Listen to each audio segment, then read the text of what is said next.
Hey, we're live. Hi, Hey, Shannon. hey, Roy, how's it going? Pretty good. How are you doing? Oh, man, it's been a rough week. Has it what? COVID rough week or Just just yeah, rough week? some weeks it's really hard to focus, and the news sometimes just hits you wrong. Um, I just can't. I really needed a vacation this week, but there was no place to go except the places I've already been, which is like in the backyard and in the house and in the toilet. That's about it. What about you? I have done. I went to the Home Depot, which was the weirdest thing. So we have a little plumbing issue going on here. One of the bathtubs leaking, and I had to go get the rubber stuff to fix the plumbing. And so I go to the Home Depot, and I haven't been out shopping. This was my first shopping experience in the last 2 months. My wife, she goes and does, You the let your wife shopping. go out and Well, and she's the one that's been doing all the. She's the professional grocery shopper, and and all that stuff. So I let her go do that, and I stay home. And so I had to go to the Home Depot. Make a long story even longer. I stood in line, and they have the 6 foot spacing, right? You know, yeah. and so I got my little mask on, and I'm in the 6 foot spacing, and I'm being the good little COVID guy, shopping, and they got a big line going into the Home Depot. Well, the guy and like 2 kids with him, they come and they get right behind me, right up on my back, right. So they're like standing right there, like they don't care, and they got no masks on, and they're coughing, and I'm like, oh shit, man. I was getting all scared. I'm like, oh no, these guys, they just don't get it, right? So anyway, I went in, and everything was okay, and so far no COVID. Got my You really rubber stuff for say my something though. Like, how can you not say something? because it was like I don't know. I just felt weird. I was just like I got my mask on, so whatever. I'm just gonna they want to be like that, then be like that. But you You're know what? The more I thought about it, the more I did get a little because that was my first outing. I was like I really didn't know that everybody was wearing masks or what, but like there were some people that weren't wearing masks, and there were a bunch of us that were. So I wasn't really sure what the etiquette is yet. If you start yelling at people or you start saying, "Hey, man," whatever. So I didn't really say anything.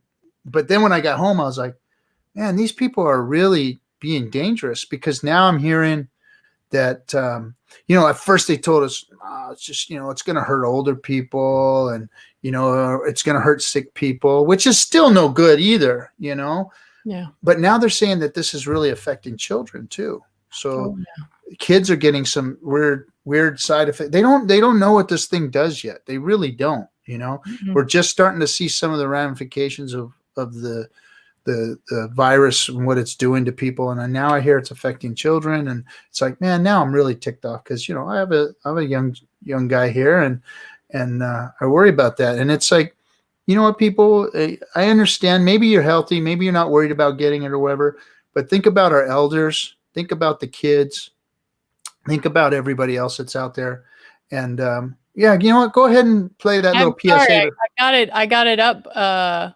Now that you've given me control access to the buttons, man. Play it Let me play and it make it big. and make it big. Sweats and ceremonies are important to me. My way of life, my family, my community.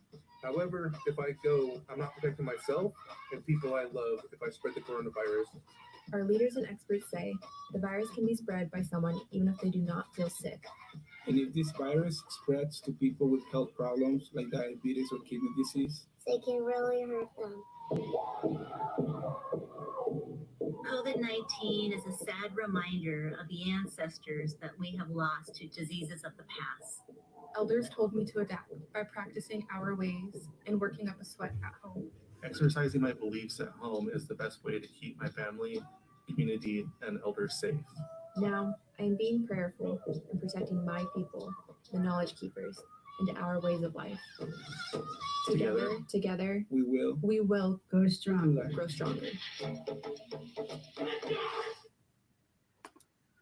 Oh, Awesome. Yeah. So Roy, you when we got together back in March, you had just got out of surgery for yes. your gut. Yeah. You are still in recovery healing. You have family at home. Drinking my Man, kombucha. elbow those people and tell them to get the hell away from you. And don't be afraid to tell people to stand back. Usually what I do is I affirmatively let people know, hey, I'm going in this direction. Can I get by you? And usually they oblige, but you've got to kind of be proactive and affirmative and take care of yourself out there, because not everyone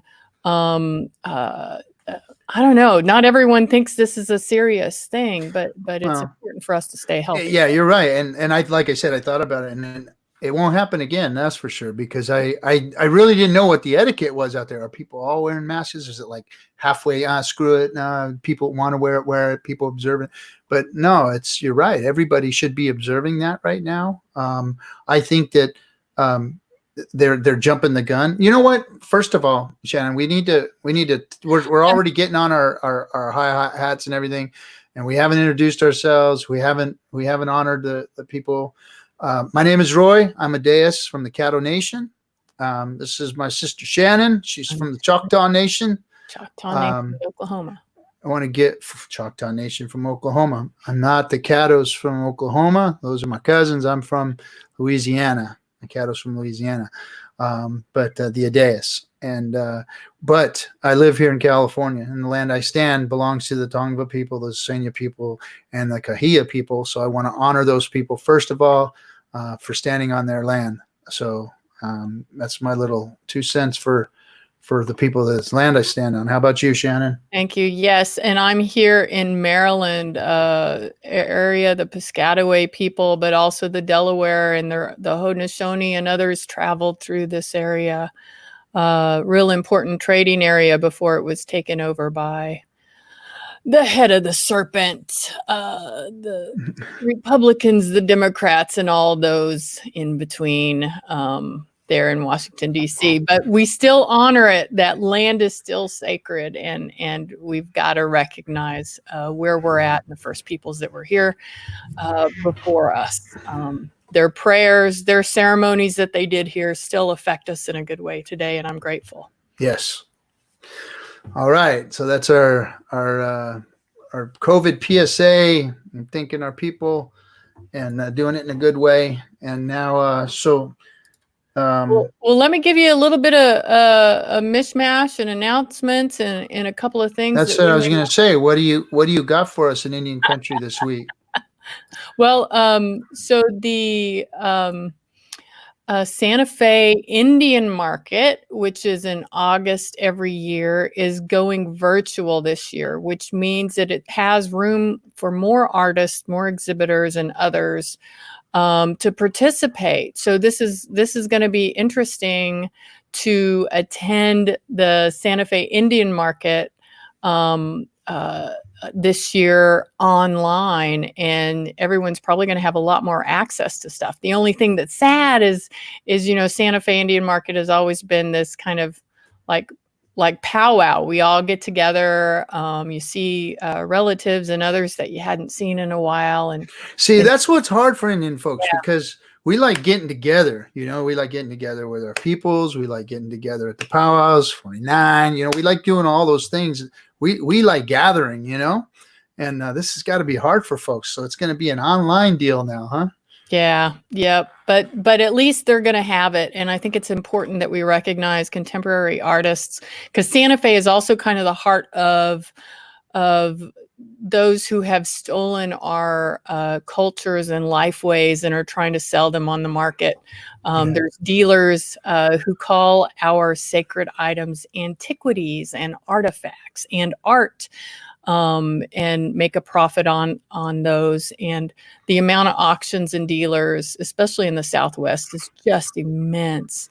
So the Association on American Indian Affairs actually does a lot of work to try to lessen the value in the market for our sacred items and try to get people to buy contemporary Native American items. Buy the things that Native Americans have made that they want to share, the things that they want to use to tell stories and share those stories with the broader broader world instead of our, the things that we need so that we can keep healthy and Yeah. yeah. Yep. Yep. Yep. Yep. Yep. The culture vultures on Yeah. display. That's a great term, the culture vultures. But what else are you hearing out there? Anything going on in California, in your neck of the woods? And everything's so quiet, and we've got these virtual powwows and things going on, and everybody's getting on YouTube and doing some really cool, really funny stuff, and hoping to get some of those guests on the show. We're going to have our first AIM member coming on board here in the next few weeks, so we'll get to speak with them and get them up here speaking their piece. But out there, really, like I said, this COVID thing has just got us all on lockdown. Yeah, and doing the virtual gig. Navajo's still their numbers are still skyrocketing. There's like over 3,600 cases and 127 deaths, but 515 people have recovered. So I'm grateful that there are people sharing about recovery and that we're not just hearing about the horribles, because we need to hear that people are recovering and what they've had to go through to recover. Yeah. Yep. No, it's I saw that there was some good news in Navajo about some of the funding or something is finally getting through them. And I mean, it's really not good news. It's more like par news, where they got what they were supposed to be getting versus it was being held back from them. Isn't that the case? Well, it's still being held back, and it's not just Navajo. So all 574 federally recognized tribes are supposed to be getting $8 or $10 billion from Congress through the CARES Act, which was the big piece of legislation that was supposed to help a lot of corporations and others with the loss of business. And tribes were in that package as well. And the money was supposed to be distributed, I think, a month ago.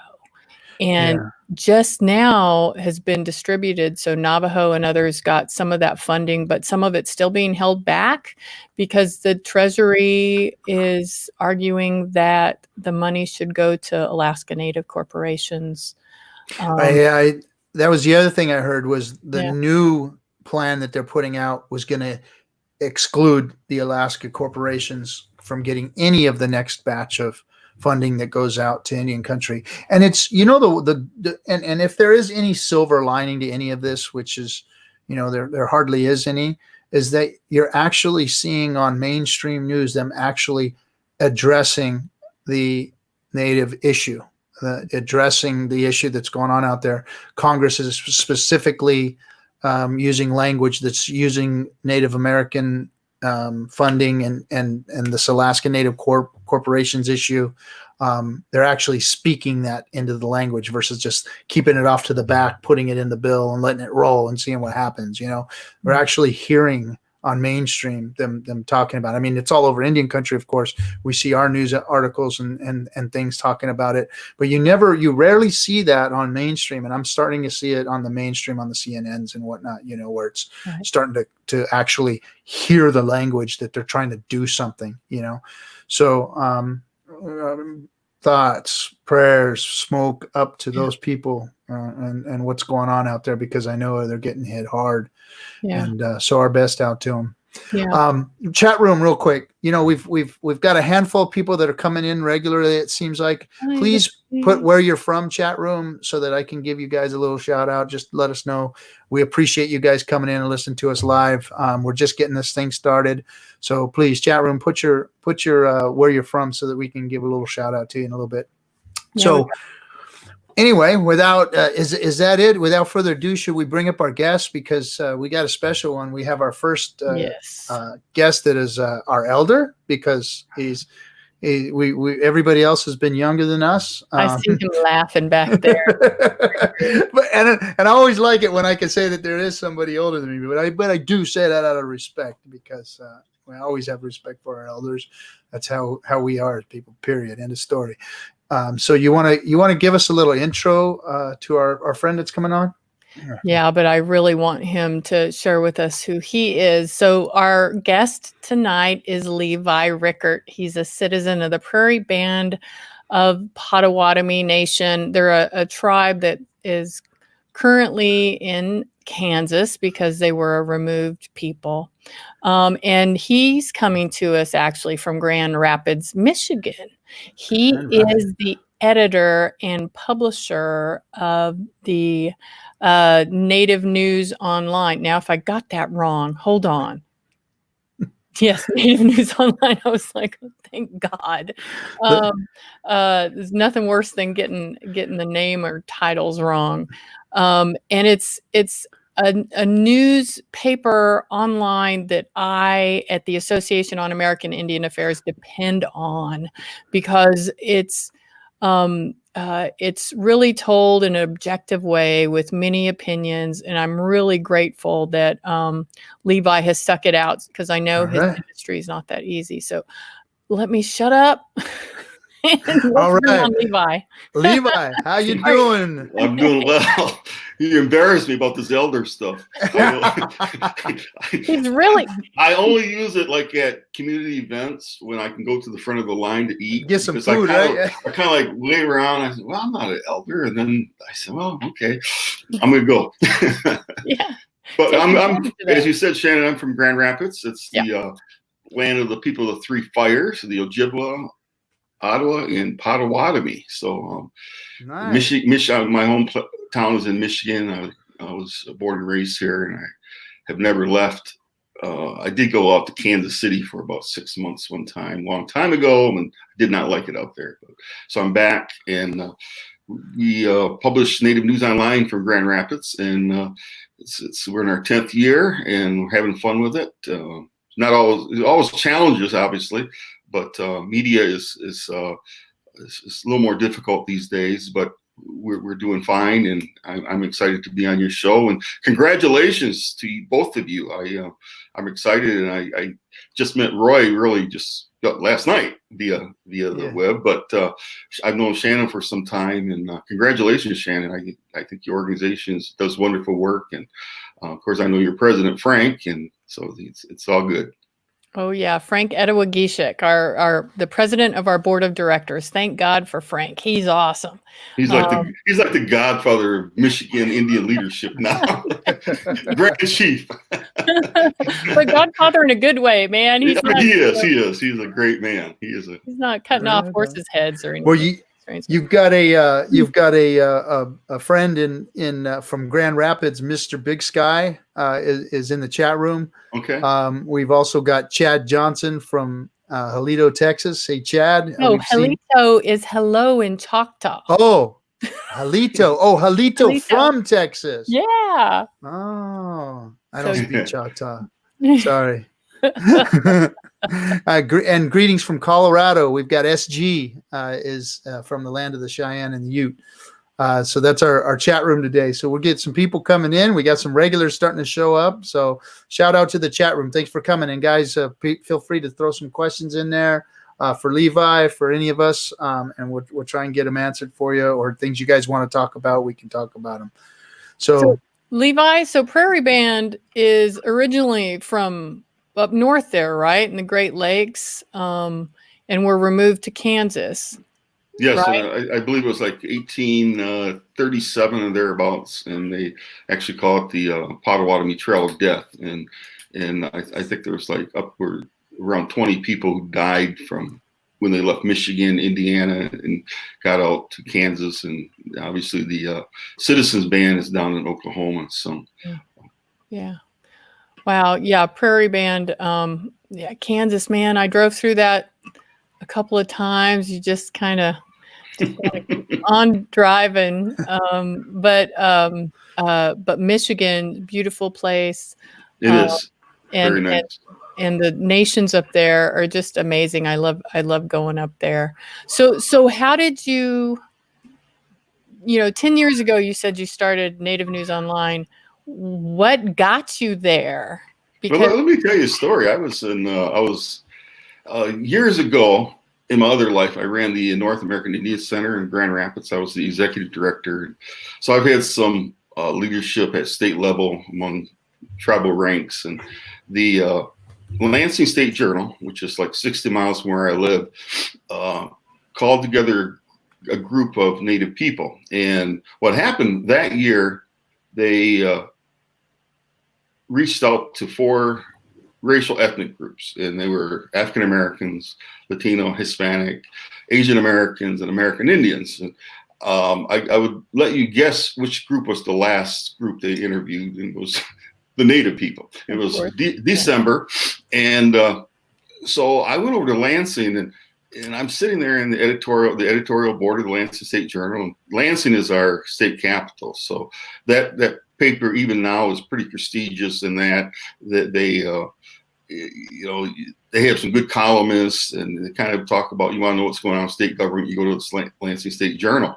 And so they ask the question of the focus group.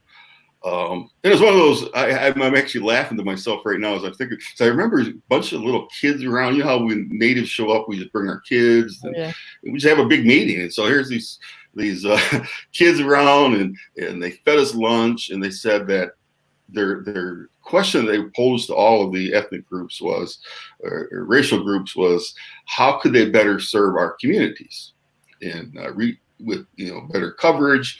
And two of my friends and colleagues literally, I mean, they just, figuratively I should say, beat up on them. I mean, just like, you only cover us when you want to write about drunk Indians, poor Indians, if we're fighting with each other, if maybe every once in a while we will see a casino story. And so I was a little embarrassed, and I'm like, oh wow. So this is right around the time the Hard Rock Cafe was purchased. The Seminole tribe of Florida owns the concept. So I was thinking, well, wait a minute. I'm on the way home by myself from Lansing to Grand Rapids. I said, well, why don't we have our own media? And I knew about Indian Country Today and some of the others, Indians.com.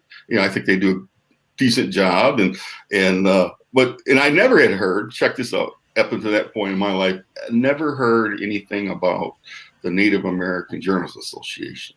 So that Saturday night, I'm just there on the internet, and I'm going through a bunch of documents about American Indian or Native American journalism, and I pull up this article or this paper, and as I recall, they had done the previous year, they had done a study of 14 of the largest newspapers in the United States, and it's called the Reading Red Report. And in the Reading Red Report, they basically said that newspapers cover us if they write about Native people who are alcoholic, impoverished, if they're fighting with each other, basically the same things my friends were saying. So I thought, whoa. So I put together a concept paper, and here we are. I mean, I wanted to have something, and if you notice at the top of the masthead, or the bottom of the masthead of the Native News Online, it says celebrating Native voices. And I think it's really important. And I tell this to people often, like when I go to universities or civic groups or wherever, that I think it's our time to tell our own stories. So that's why I'm excited about you guys doing your show. We have not been happy how we've been depicted in Hollywood films, American literature, American history. And I think it's incumbent on us, this generation, and below me, because I'm the elder, to actually tell our own stories. And that's really the genesis of Native News Online, was the idea that we really should have. And like I said, I know there are other publications out there, so I'm not here to compete with them. And you could put 10 of us together, and we still would have a very small voice when it comes to when you're measuring up against the big media that's out there, mainstream, or however you want to describe it. But I do say that it's important for us to tell our stories, and that we tell it in an accurate way. And by that, I think that, and I tell this to people often, and especially as a journalist, sometimes when you're trying to get a comfort level with a person you want to interview or a source or however you want to say it, you have to kind of build the trust so that they can trust you to talk and open up and tell you the story.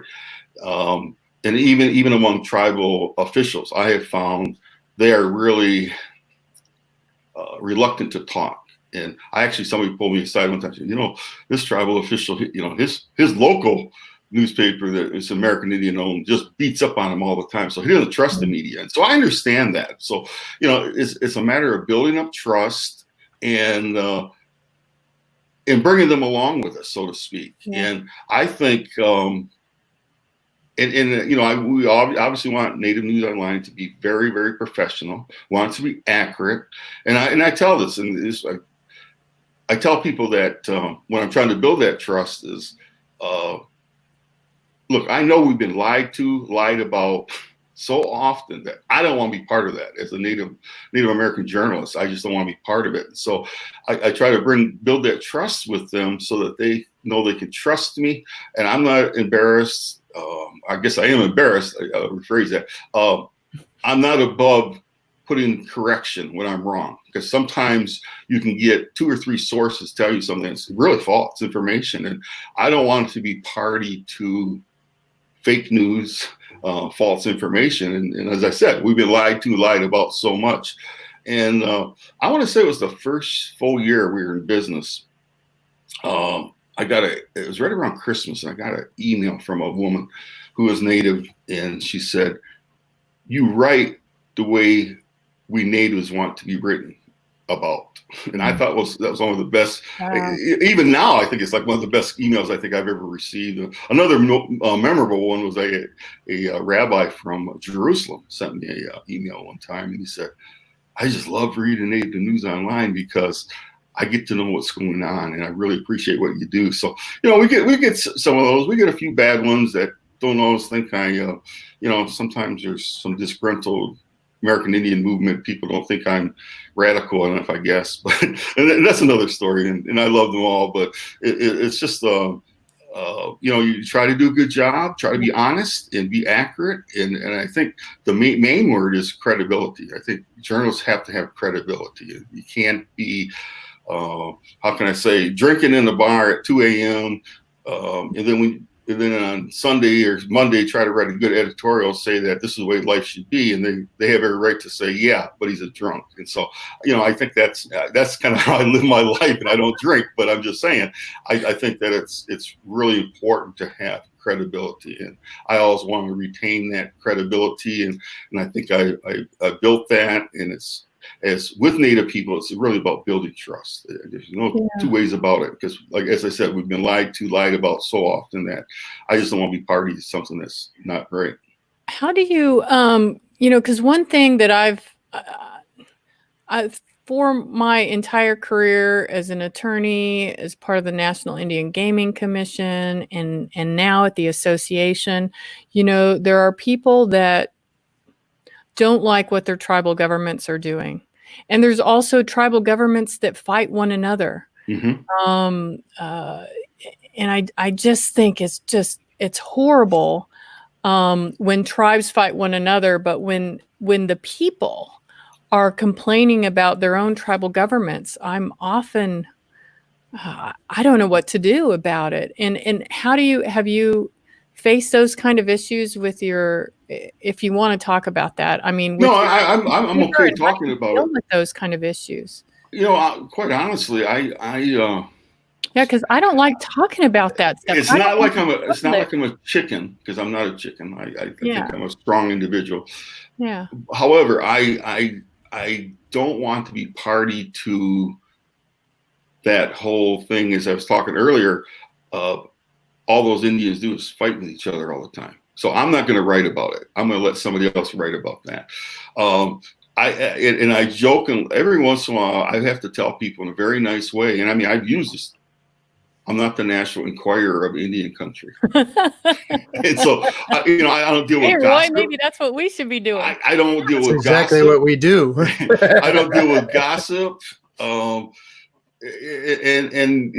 don't think, and I'll say this I've had people, they'll send me some. I mean, here in Michigan, I got something I think last fall that just I don't know, 15, 20 pages of just trash. I mean, just dogging somebody who is a member of a tribal council, and a lot of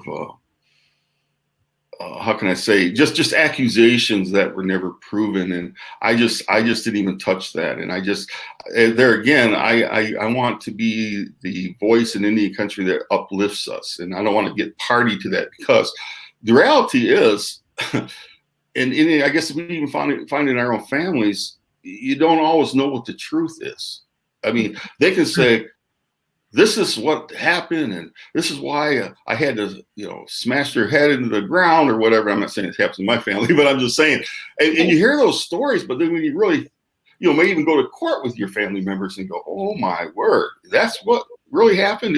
And so we don't always know. And that's like, I guess as a journalist, you have to really, really be careful how you write things. You want to be accurate, and you don't want to ever be party to something where you're become libelous, or you're writing something that's not true. And in our business, it really is about getting page views and building traffic, so that when you go to advertisers, you can say, hey, 500,000 people read me last month, and you want to be accurate with that. But there's some stories I know for a fact I could probably build it to 1 million readers in a month, but I'm not going to do it, just because I have to have integrity at the end of the day, as they say. I just want to, like, there again, always retain that credibility, so that when it's all said and done, and when they're ready to put me under 6 feet under, Levi gave us a fair shot, and he was a real credible journalist. Right on. Go ahead, Shannon. I'm sorry. Well, I wanted to ask you kind of, were you raised in Michigan? I was in a large family of 7, and we had a lot of love in our family, and our cousins to this day, we treat each other often like we're brothers and sisters. And I was named, and the older I get, I really appreciate this a little more, but I was named after my grandfather, Levi White Pigeon. And so he was always one that he would say, I can remember one, I must have been 12, and it's kind of funny. I laugh about it now. It wasn't funny back then, but one of my aunts was fighting over having an argument about a piece of pie. She didn't want somebody to eat it, and blah blah blah, as as families do. And he came through, and he, in a very nice way, said, "We're family. We don't fight." But what kind of pie was it? Lemon meringue, I think. And I think it was like Memorial Day or one of those days, people. I wouldn't fight over lemon meringue. Now, Yeah. I would fight over. But it always stuck with me, and even my siblings, and we'll talk about how our grandfather would say, we don't fight. And I've never been a fighter. I guess I'll fight against injustice and those types of things. And when I ran the Indian Center, I had no problem going to the steps of the state capitol in Lansing, or going before committees to argue the Indian case. But when it comes to intertribal, and we jokingly call it inter squabbles, I don't like that. And as a matter of fact, I will walk away from a fight when arguing. Internally, yeah. I just really will. If it's in a whatever setting, I guess, and it's like, you can say, well, as a journalist, you should be there to hear every word. But I can get it a little later on, because I just don't want to be party to some of that and say, well, he was right there with them, and I just don't want to get caught up in it. Yeah, well, it exists. I mean, I've experienced it myself a few times, where the inner fighting, or the infighting, or the blood feuds that there's some inner tribal blood feuds that are out there, that, if you get mixed up in the middle of them, I've had my head threatened to be removed from my body, and all kinds of things like that, so it exists out there, and I've had to do the same thing, and because the work that I've done all my life was to help all Indian people. Of course, my tribe specifically, and the struggles that we go through but I've also been active in the community and always out there with a voice, marching with the people for causes and for individuals and helping them with their problems and their rights and those things. And sometimes you just get caught up in the middle in between those feuds, and it can get ugly. And it's a shame that happens, but you just kind of learn how to kind of tread lightly on some of that stuff. And like you said, it's just avoid it, try and stay out of it. And I don't know why we do it to each other, though. I don't know why, because I've seen, in tribal council meetings. It's deep stuff.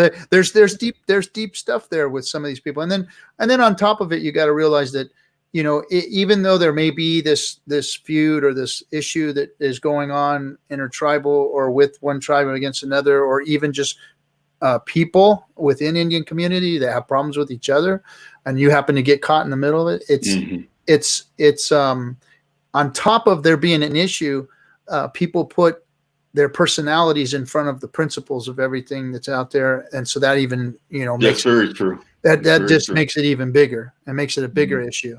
And then if the other personality doesn't back off, then now you've got a war. Are you talking about anyone in particular there, Roy? I'm not going to get specific with it, but I've had my share of issues. So, Levi, talk a little bit about you've got to have some really cool stories about interviewing people, and do you have like a favorite interview of all time, or can you not like? No, one of my favorites actually was a cold talker, Navajo cold talker. Oh wow! The guy was too cool.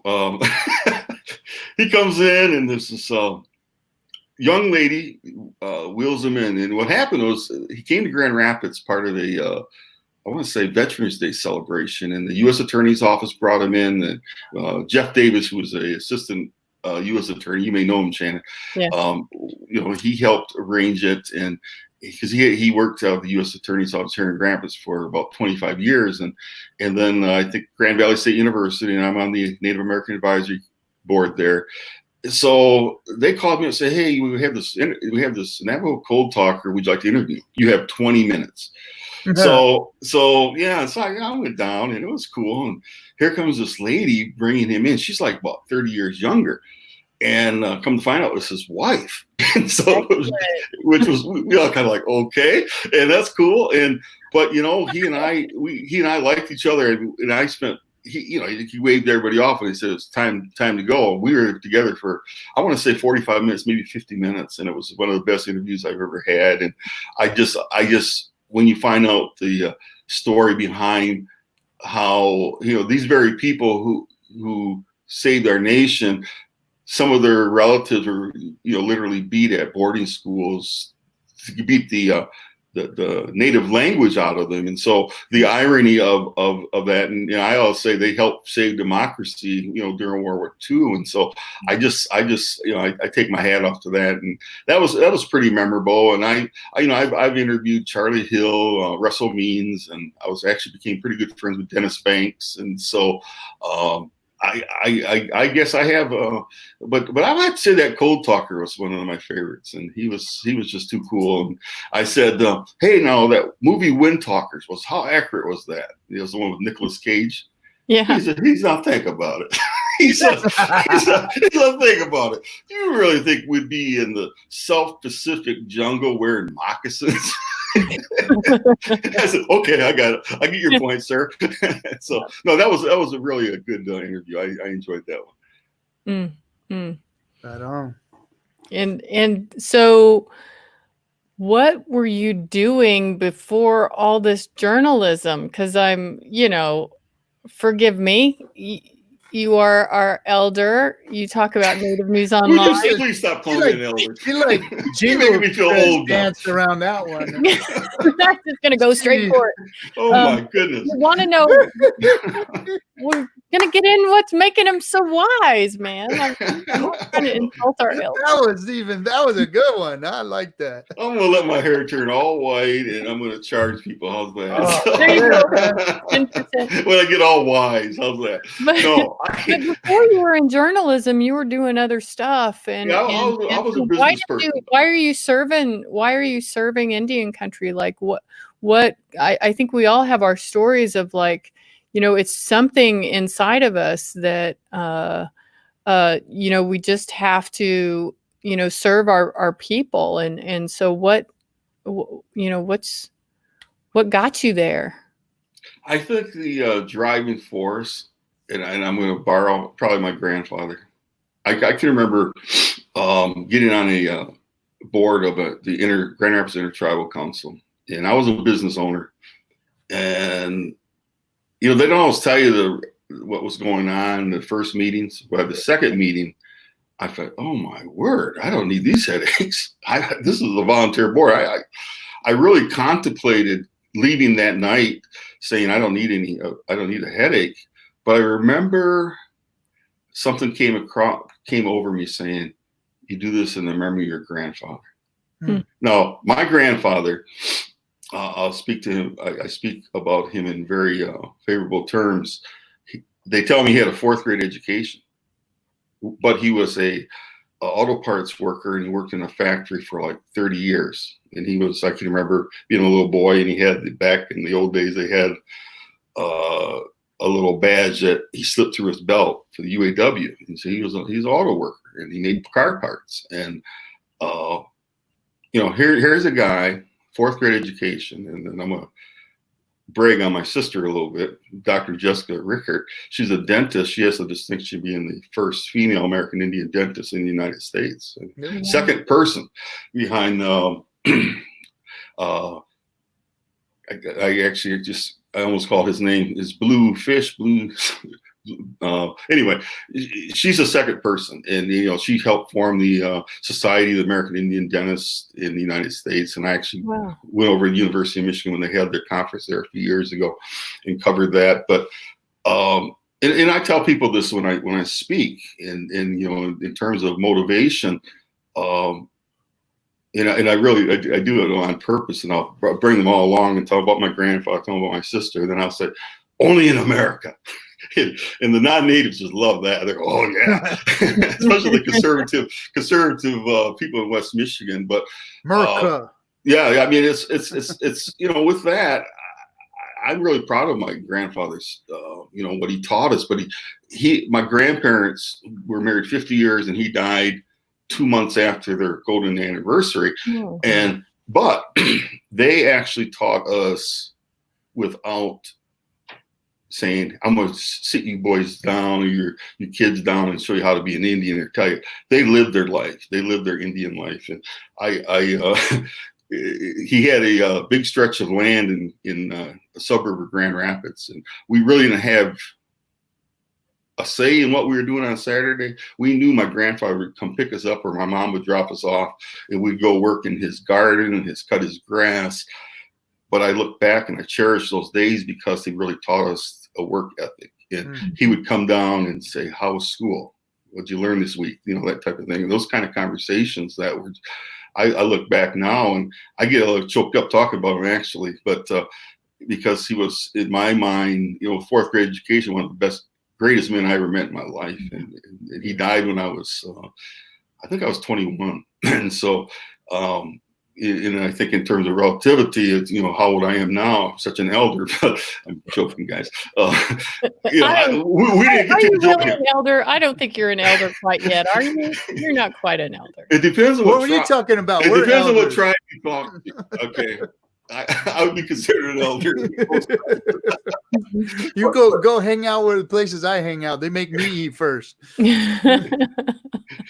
You guys are embarrassing me. Hey, but it's all good. Let me throw this up there. Mr. Big Sky said I don't know if this means anything to you. Maybe Mr. Big Sky knows you. He says, talk about RFK. Oh, RFK. Oh, Bobby Kennedy was one of my heroes in life. I was a youth when he was he came to Grand Rapids 1 week after Martin Luther King died, and he spoke in downtown Grand Rapids. And my mother took us, me and my siblings, downtown. And actually, I just, I don't know how many books I've read about Bobby Kennedy, and he is he's one of those guys that I just think, the value system of, if we could have politicians like him now. And he went to Pine Ridge, the Pine Ridge Indian Reservation, and held an Indian child in his arms and started crying about the poverty that he saw. And when he passed away, his I think a Mohawk couple wrote his widow Ethel and said he may have been an Irishman, but he was an Indian to us. He had that spirit. And so I guess I know Mr. Big Sky, and so he's prompted me tonight. But no, I just and sometimes when I get I'll be honest with you, I read Bind Deloria, and sometimes when you get those days, and I think we all get those, when you just go, oh man, this is kind of rough. And I'll pick up something, maybe Bobby Kennedy, one of the books, and read a speech that he gave, and or Dr. King. I'll pick up one of my books about Dr. King, and while they're not native per se, it's the leadership that they displayed back there in times of trouble. And the 1960s were a very troublesome time in the United States. And actually, I told that last year to a group of Native leaders here in Michigan. I said, if we lived through what we lived in the 60s, we can make it through what we're living right now. But that was before the pandemic. So these are unprecedented times and very difficult times. Yeah, it's an added stress, that's for sure, with this pandemic. A quick before I lose my chain of thought, I'm breaking into your and it's not real relative, but the hotel where RFK was shot, I before they shut it down, I was there moving a generator, and it was surreal because I heard those stories before about him and what he meant to Indian country. The Ambassador Hotel. I was at the Ambassador before they tore it down. Yes, many years ago. I was moving a generator there, and the path that he walked, that they brought him through the kitchen and through the back door and all that. That's where I actually did my work. So they had these little markings there for what happened and whatnot, and it was just like, it's kind of surreal. But yeah, I experienced the Ambassador Hotel before they tore it down. But I had heard some of those stories before. You know who was standing behind him, Bobby Kennedy, as he made that speech, and she's still with us today. Do you know who that is? Does anyone know? Did either of you know? Dolores Huerta. She was Cesar Chavez's right-hand person. Wow. She helped co-found the United Farm Workers.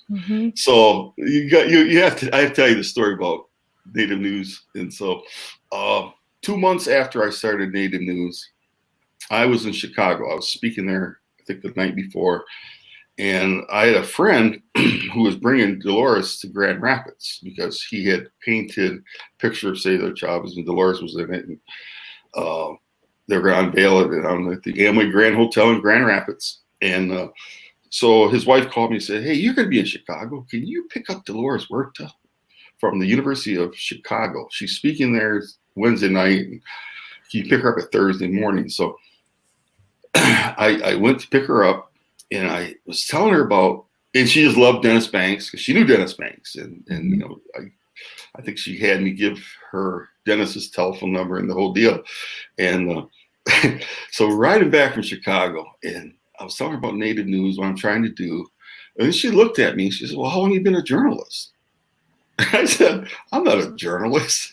She literally hits me and said, what do you mean you're not a journalist? You own this publication called Native News. You are a journalist. And so I tell you, I can tell on myself. I like to, I'm not embarrassed to make jokes about myself, but it really was maybe the first time that I said, wait a minute, I am a journalist. And I didn't, even though I was running it for 2 months and I had been on the longest walk and this, that, and the other, I wasn't considering myself. I was in that frame of mind that I was a journalist, but it took Dolores work to really tell me I'm a journalist.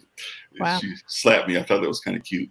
She was like 82 years old or 84 or whatever it was back then. Wow. So, yeah. Wow. Yeah. And see, those leaders back then, our elders, like you were talking about your grandpa, and I think about my grandma.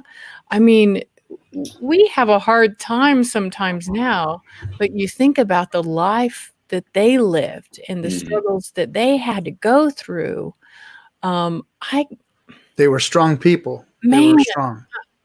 I don't think we could do it. I mean, we were talking about that at Mother's Day with my mother. She'll be 89 in July, and how, you know, she came through the Depression. I mean, she was born in 31, and, you know, obviously it started in 1929, but, you know, it took like basically a decade to get through it. And she talks about, you know, how impoverished they were. And she came from a large family. There were 9. And so, and I said to her Sunday, I said, Mother, is how does this, what we're going through now compare to the Depression? She said, no comparison. It was much harder back then. Because the fallout from all of that, you know, my grandmother grew up during the Depression years also.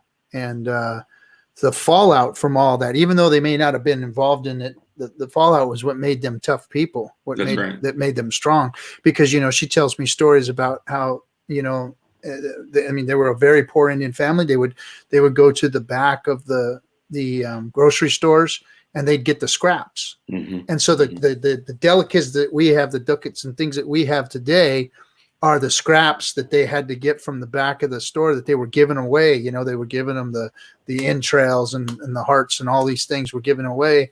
And that's how they all became delicacies to us, you know, and all those things.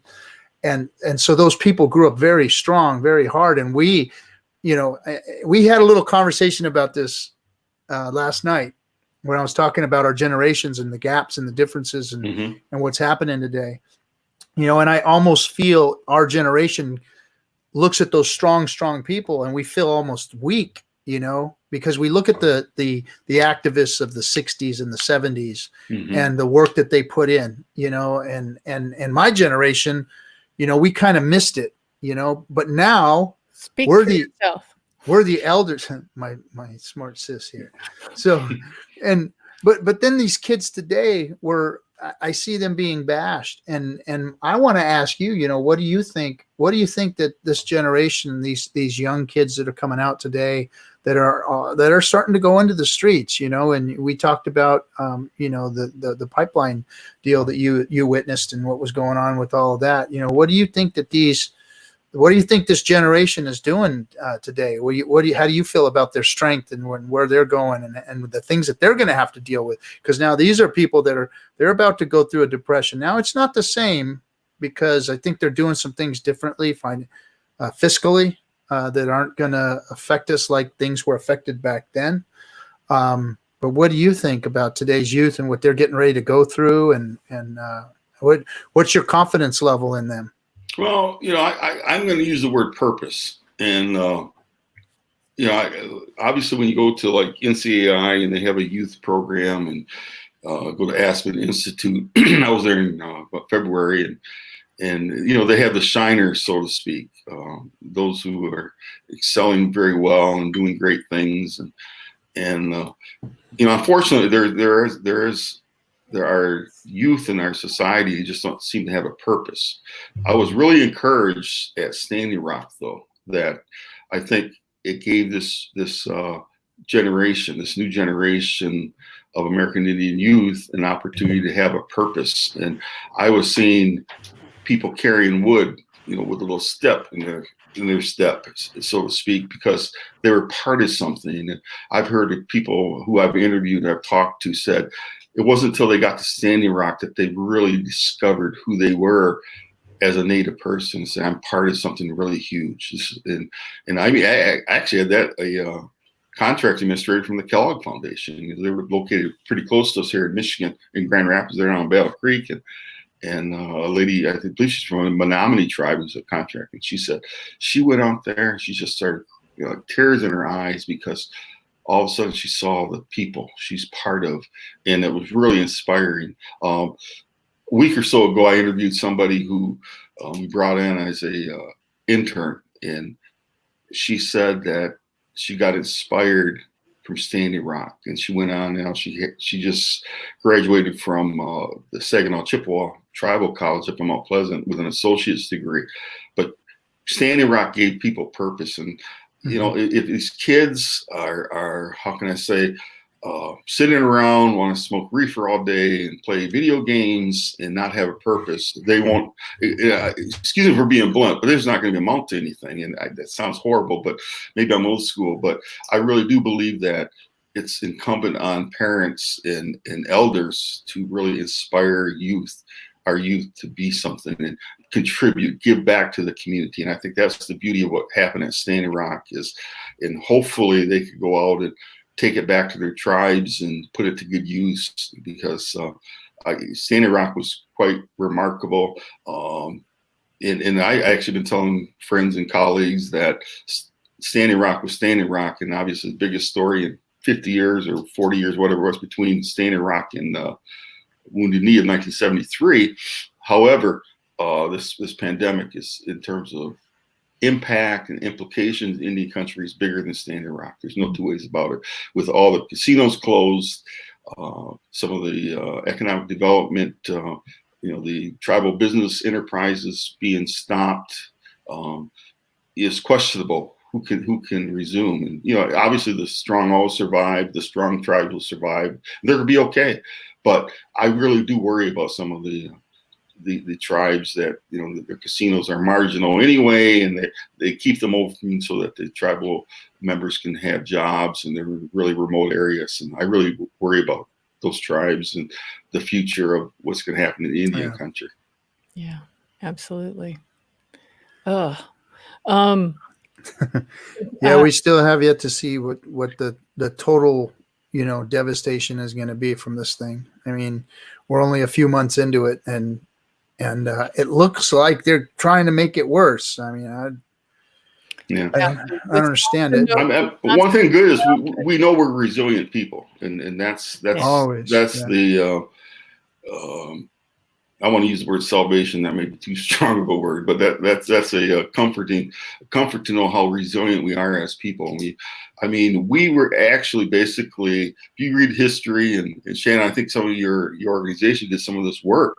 We were supposed to be the vanishing Indian back in the Teddy Roosevelt days and all that. And I remember reading a letter recently within the last couple of years that Teddy Roosevelt wrote to Curtis, the artist, and said, I'm glad you're taking these photos of these people because they're a vanishing people. They won't be here. This was the president of the United States sending this letter to this photographer. And, in their mindset, and I think, and here again, I'm going to be blunt. That's why I think some of our federal agencies are so messed up. They never set us up to succeed. Right. I mean, historically, some of our organizations, I don't even want to necessarily call them out, but, they have struggled managerially, financially, lawsuits after lawsuits. And so I just don't think that they were set up. I mean, the BIA in itself was set up in the Department of War way back in the 1800s. So, I think that they thought they weren't going to have to deal with us. And you go to some of our reservations. I mean, look at Navajo right now. And I think the good thing of this pandemic is that during time of crisis, some of our problems that we have become exacerbated to the point where people can really take notice. If you think about, here we were the first week or two, wash your hands 20 seconds.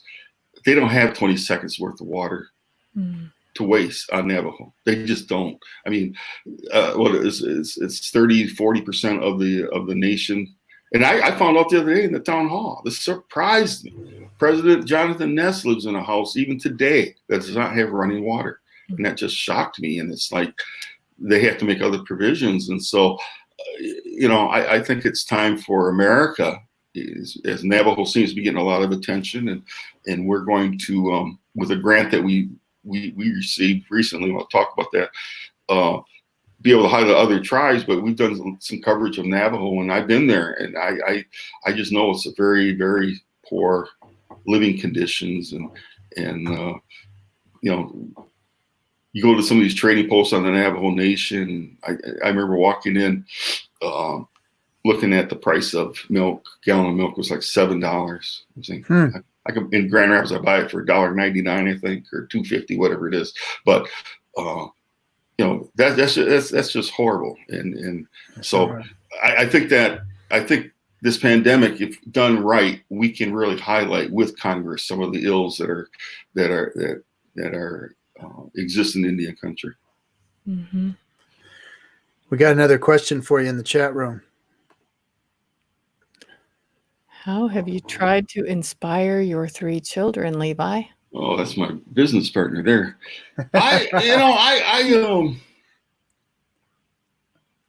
I've always tried to encourage them to be who they want to be.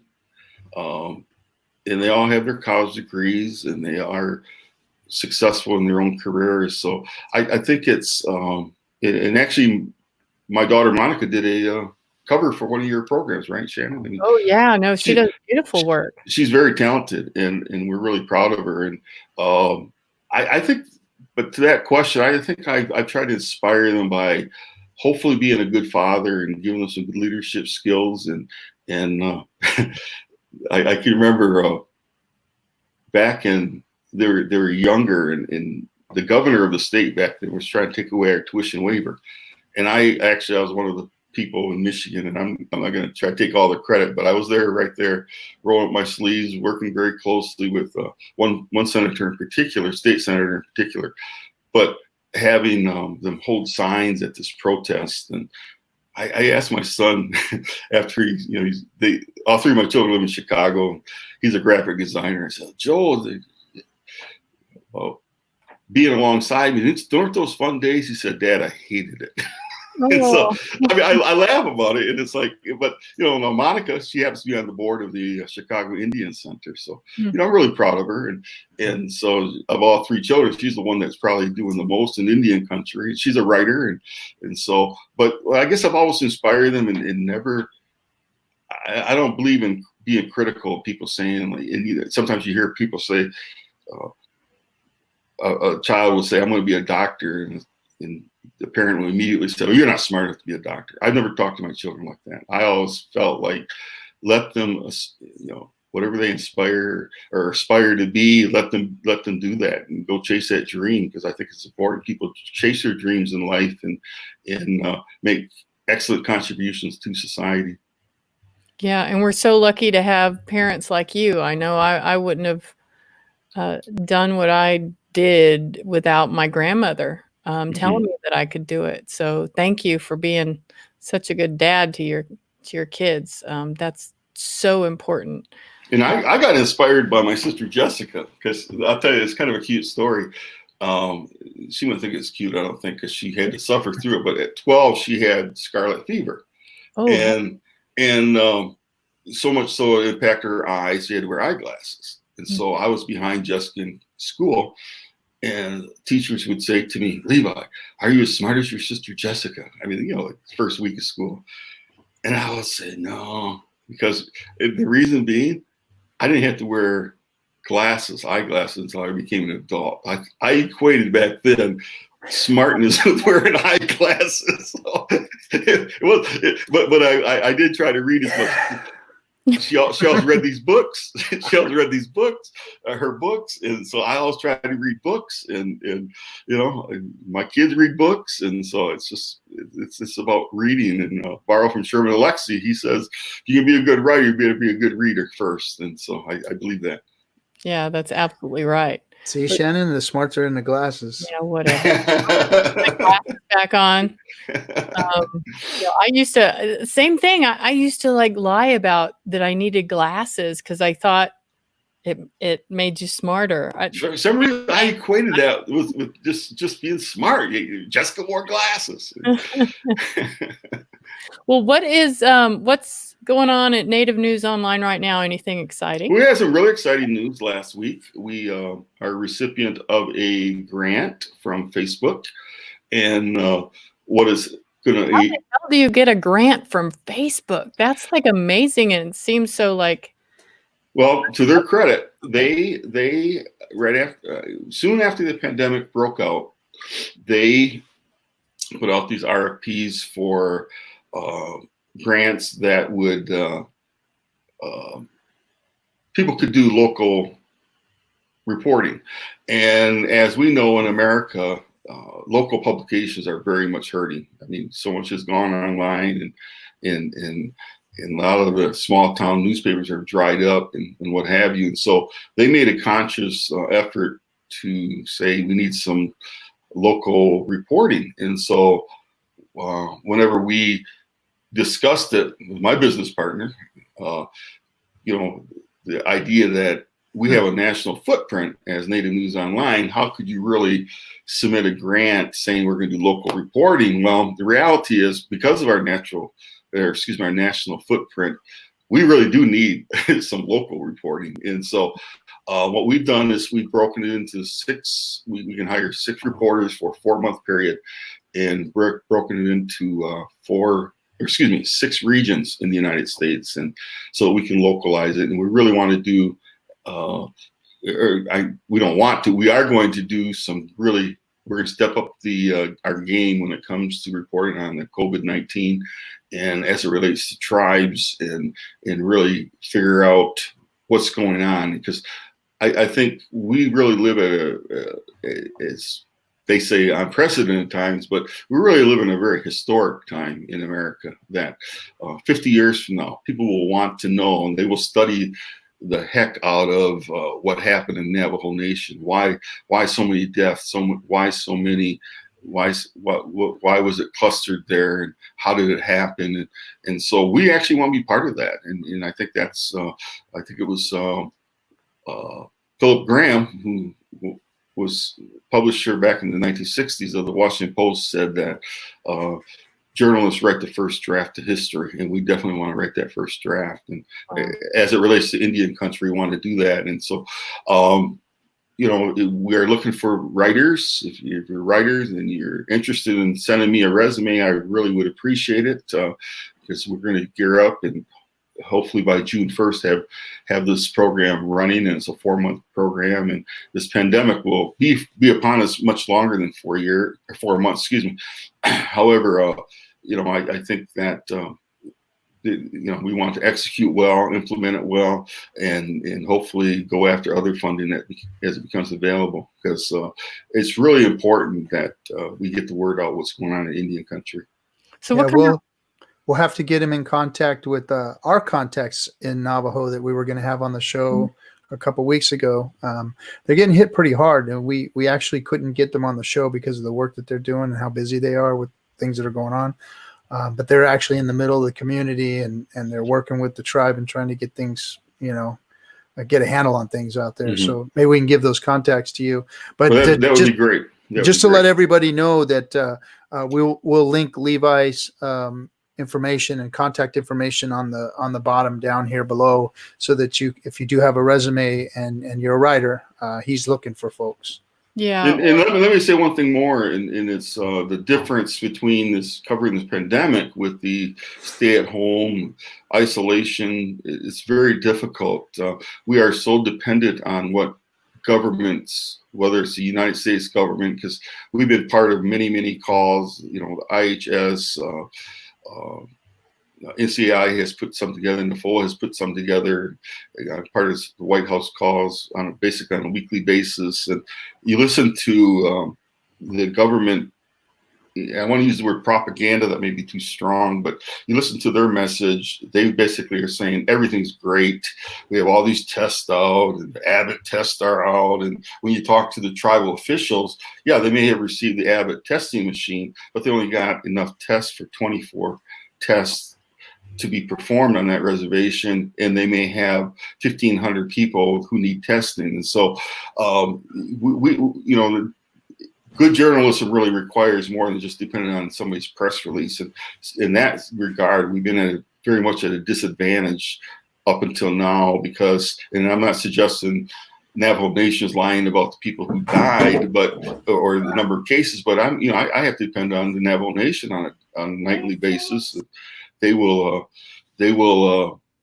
send me an email anywhere between 8:30 at night and 2:00 in the morning, and I basically will stay up and make sure I report that, because I know people are waiting for those numbers, and I think it's important that we cover those kind of numbers. But we want to go beyond the numbers. We want to tell the story, and behind the tragic numbers, there's always that story of somebody who died. And when you think about it in a context, well, I think I saw today, 86,000 Americans have died, and those are people's souls, people who were living 12, 14 weeks ago. They were alive, very much alive, and so there's always that story, and we want to be able to tell those stories. And within Indian country, we have.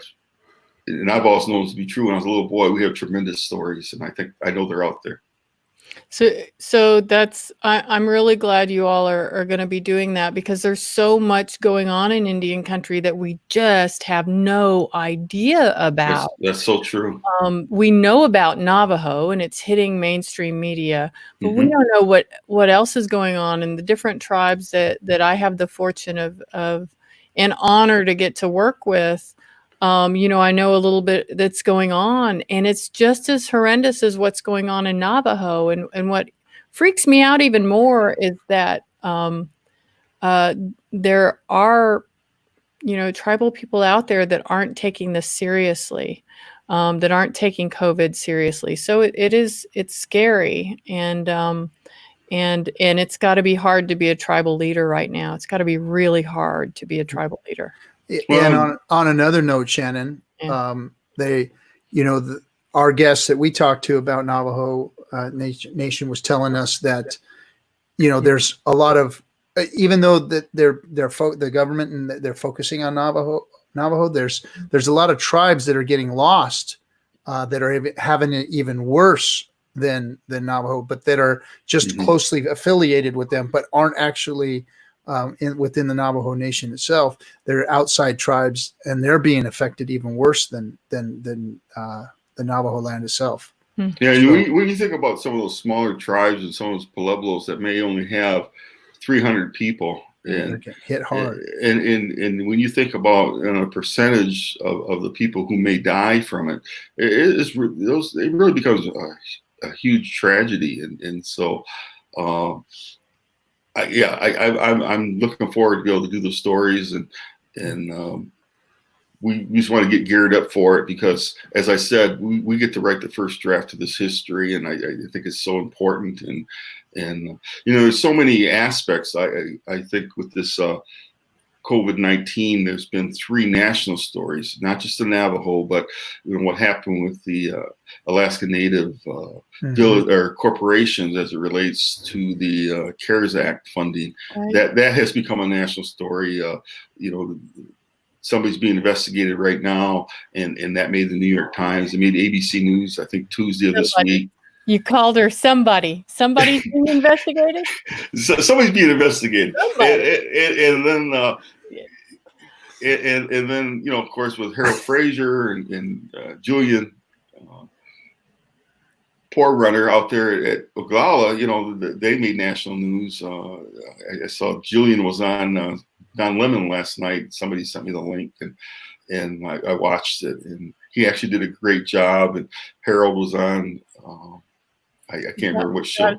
South Dakota? Yeah, South Dakota. They were on last night about the tribal checkpoints that the governor has. She threatened them last Friday, and then she didn't really have teeth to it apparently, because she backed down, or she hasn't. She threatened if they didn't remove the checkpoints within 48 hours to take legal action. That has not happened, and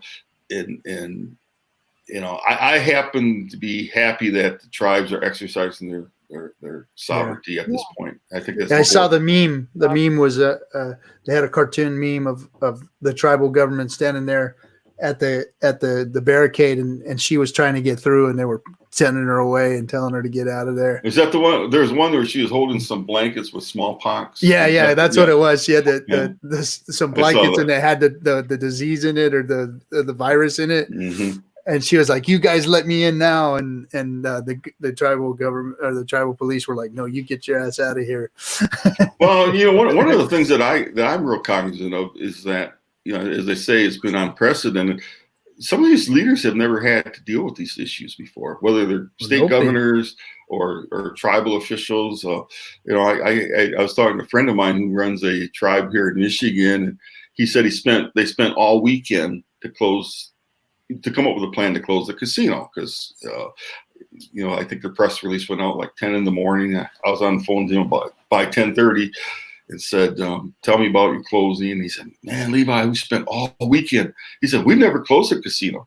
And I said, "Not even for like," but when you're going to close and then you have food that,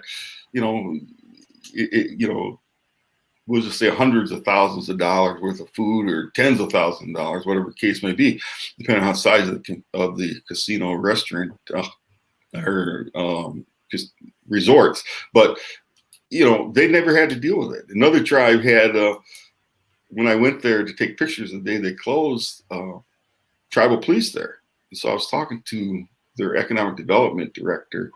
I said, I got encountered by these police. And they said, "You really should be here." And then the guy said, "Well, let me call." And they said, "Well, Levi, if it's Levi Rickert, he can go inside the casino, take pictures." I said, No, I'll just take him outside. And so as I was talking about it, he said, "Well, you know why the police were there?" I said, "No." He said, "Well, we don't have locks on the doors." I said, "What?"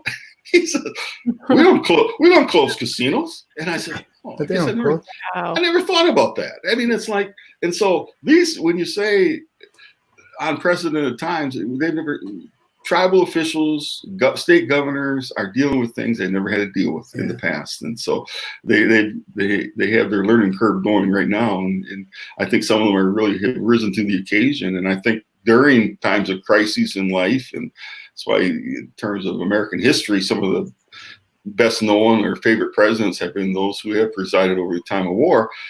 I think is the fact that some of these tribal leaders are emerging as shiners and saying, "Hey, they're doing a great job for their people." And I hope the people respect that.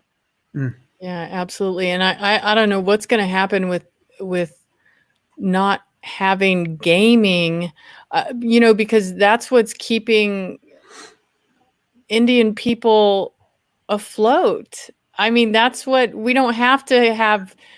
We don't have to go to the state. We don't have to go to the federal government, because gaming is providing revenue for our government and our social services and our education and our healthcare, because the federal and state governments have never really paid for that very well. So in terms of trust responsibility, you're 100% right, Shannon. And I think that is an opportunity for them to look at it really hard and say, "Hey, you're making us earn our keep through casinos. We want you to fulfill some of your trust responsibilities now." And I'm gonna, if you don't mind, I want to tell you that we're going to back in January 1, I sold Native News online, and not completely. I still have. I think I'm still the largest stockholder of Native News, but we're starting a new company called Indian Country Media, and we are going to launch a tribal business news magazine format. And those are the types of things that we will, as tribal business news, will be really examining very closely in terms of researching and talking to the right people, whether among tribal leaders, casino leaders, government, senators or whoever. We really want to do a good job of really examining what some next steps should be taken. Because as I said earlier, you find out some of the cracks in the system when you have a time of crisis, and certainly they're being revealed now, they're being exacerbated. But I think that it's an opportunity for good journalism to take place, and hopefully write in such a way that we can influence policy in a very positive way. And to me, at the end of the day, that's what good journalism is about, is trying to bring about great change in society. Yeah, and good stories, and keep us connected. They Correct. connected. I'm so grateful that you all got that Facebook funding to do those stories across Indian country good stuff. on COVID, and I do hope you get a whole lot of resumes from this. And I know I hope so too. we're going to send you some resumes of folks that we know, and Okay, wonderful. any way that the association can help support the work that you all are doing. We're happy to do it. Oh man, this has been, I really am grateful for your time with us and being such a good, taking some of our humor and I'm glad you didn't think too Take bad offense. about us calling you an elder. You embarrassed me. It was all out of respect. It was all out No, of it's respect. fine. I appreciate the respect. The respect is a key word All in right. my You will always vocabulary. be before me, Levi. I'm All sorry. right. And so will you, Roy. All right. Well, then I guess if unless anybody has anything else, we should probably close it up. Want to thank everybody in the chat room for hanging out with us and commenting, liking, and subscribing the page. That helps us to get our algorithm up so that we can get on the YouTubes and get more popular and help the rest of the community out and getting the word out of what's going on here. So thank you all for coming. Thanks, Levi. We really appreciate you giving us your time, and we'll talk offline here and we'll get your links and stuff, and we'll put that down for everybody. Anything else you want to close with, Shannon? Yes, sir. Of course. I want to let everyone know that our next week's guest is actually a former tribal leader from the Seminole Nation of Oklahoma, bringing in some more Okies for us. Leonard Harjo, who's just a wonderful man, and I'm so grateful that we'll get an opportunity to talk with him. And then let me Cool beans. let me share one more thing. Don't forget that this is brought to you by the Association on American Indian Affairs, the oldest nonprofit serving Indian country. AIA. All right. And please check us out on the web, and we'll have some more information about Levi and where you can get a hold of him to send him your resume. And with that, that's all I have. Roy, you're going to take us out with a song? Oh, yeah. No songs from me. Oh, come on. We may as well have you sing if we're going to have me sing. Give me a karaoke song. I got some Joan Jett going on. You want some Joan Jett? Pretty soon we're going to have flute music or some drums or something to kind of in and out the shows. But right now it's a little crude. But again, thank you everybody for coming, and we'll catch you all next week on Red Hoop Talk. Thanks. Bye-bye. Thanks, Levi. You're welcome.